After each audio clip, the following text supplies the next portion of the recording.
নমস্কার, আমি প্রসেনজিৎ।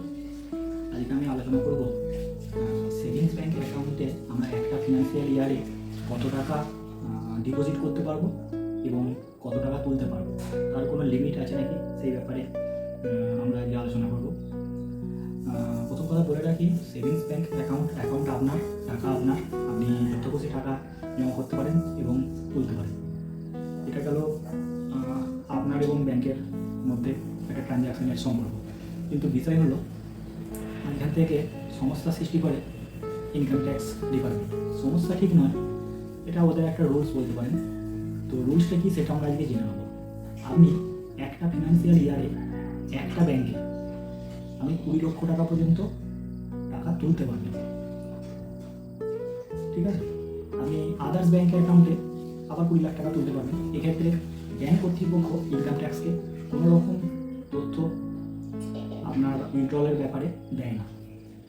কিন্তু সমস্যা কী হলো, আপনি যদি 20 লাখ টাকার বেশি টাকা তুলে ফেলেন তখন কী হবে? তখন ব্যাংক কর্তৃপক্ষ একটা আইটিআর জমা করতে বলে।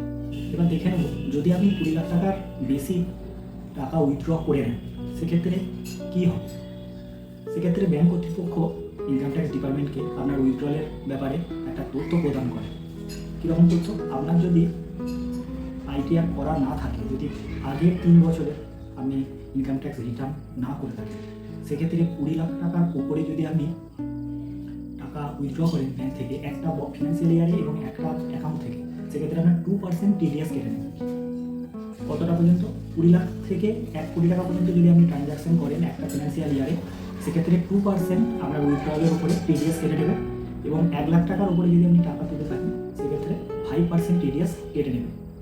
এবারে এটা থেকে বাঁচার উপায় কি? আপনি যদি আইটিআর ফাইল করে থাকেন তাহলে আপনার 1 কোটি টাকা পর্যন্ত কোনো রকম টিডিএস কাটা হবে না। এবং যদি আপনি 1 কোটি টাকার উপরে ট্রানজ্যাকশন করেন, সেটা যতদূর হতে পারে, সেক্ষেত্রে আমরা 2% টিডিএস কেটে নেব।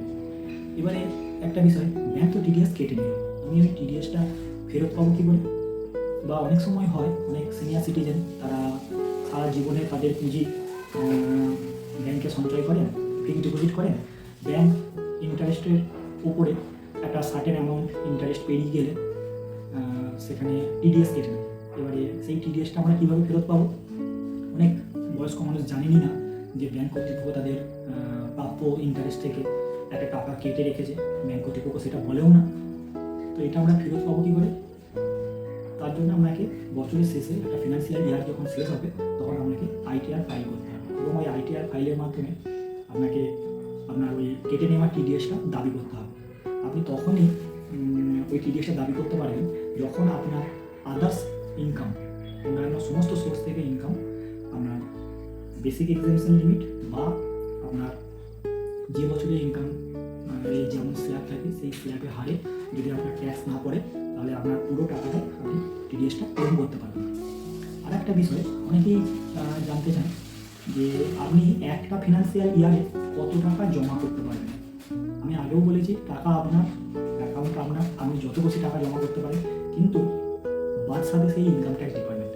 আপনি একই সময় মানে একটা ট্রানজ্যাকশানে 10 লক্ষ টাকা পর্যন্ত টাকা জমা করতে পারবেন। সেক্ষেত্রে ব্যাংক কর্তৃপক্ষ ইনকাম ট্যাক্স ডিপার্টমেন্টকে কোনো তথ্য প্রদান করে না, যে হাই ভ্যালু ট্রানজ্যাকশানের কোনো তথ্য প্রদান করে না।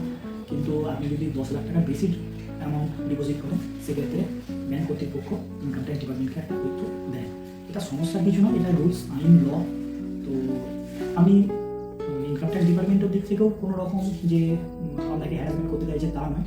তারা জানতে চায় যে আপনার এই যে হিউজ পরিমাণ টাকা আপনার অ্যাকাউন্টে আসলো, এই টাকার সোর্স আপনি কোথা থেকে, কোন বিজনেস পারপাসে বা কোন অ্যাসেট বিক্রি করে আপনি এই টাকাটা পেয়েছেন, সেটা তাদেরকে জানিয়ে দিলে আর কোনো সমস্যা থাকছে না। আর একটা বিষয় জানতে হবে যে আপনার ব্যাংক কর্তৃপক্ষ আপনার অ্যাকাউন্ট থেকে বা আপনার ফিক্সড ডিপোজিট থেকে কোনো রকম টিডিএস কেটেছে কি না সেটা আপনি জানবেন কী করে? তার জন্য আপনাকে আপনার ইনকাম ট্যাক্স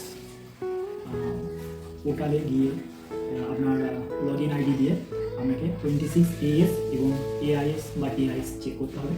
সেখানে আপনি একটা সারা বছরে একটা ফিনান্সিয়াল ইয়ারে আপনার ব্যাংক কর্তৃপক্ষ কোন সময়ে কত টাকা টিডিএস কেটেছে এবং কোন অ্যাকাউন্টের এগেনস্টে কোন ফিক্সড ডিপোজিট বা কোন টার্ম ডিপোজিটের আন্ডারে কেটেছে সেটা আপনি পরিষ্কারভাবে দেখতে পাবেন।